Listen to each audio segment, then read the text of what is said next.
अमेरिकी राष्ट्रपति ने भारत के बारे में निम्नलिखित बयान दिया, जिसमें कहा गया था, मुझे लगता है कि वास्तव में बहुत दुखद है कि 60 करोड़ से लोगों ने 1940 के दशक के मध्य में जो भी कुछ भी उनके पास था उसे खो दिया है।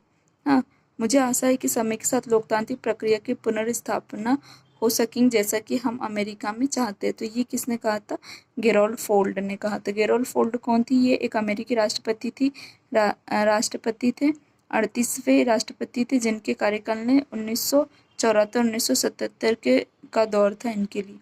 तो फोल्ड ने भारत में आपातकाल 1975-77 के दौरान लोकतांत्रिक प्रक्रिया के नुकसान पर चिंता व्यक्त की थी, और उन्होंने इंदिरा गांधी ने जिसे तत्कालीन प्रधानमंत्री इंदिरा गांधी ने लगाया हुआ था, जिनका 600 मिलियन लोगों का संदर्भ उस समय भारत की जनसंख्या से मेल खाता था, जो मुद्दे के पैमाने को उजागर करता है। आपातकाल अमेरिकी दृष्टिकोण।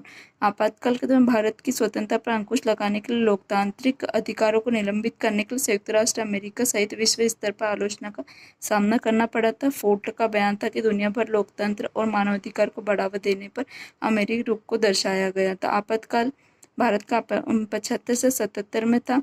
इंदिरा गांधी के समय लगाया गया था। आंतरिक अशांति के कारण की थी आपातकाल की स्थापना। इसके परिणाम स्वरूप संवैधानिक अधिकारों का निलंबन, प्रेस सेंसरशिप और राजनीतिक विरोधियों की गिरफ्तारी हुई थी।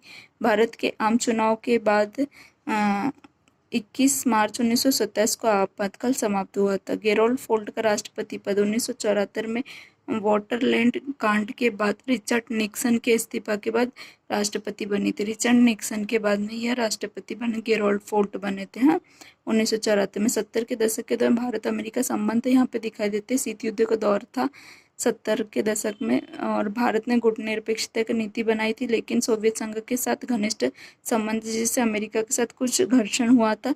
फोल्ड के प्रशासन ने भारत पर आपातकाल के लोकतांत्रिक मूल्यों को भी चिंताजनक विचलन में डाल दिया था। तो इस प्रकार से यहाँ पे दिखाई देता है फोल्ड ने आपातकाल के समय में यह बात कही हुई थी, और रिचर्ड निक्सन के इस्तीफा पद के बाद में यह गेरोल्ड फोल्ड बनी हुई थी।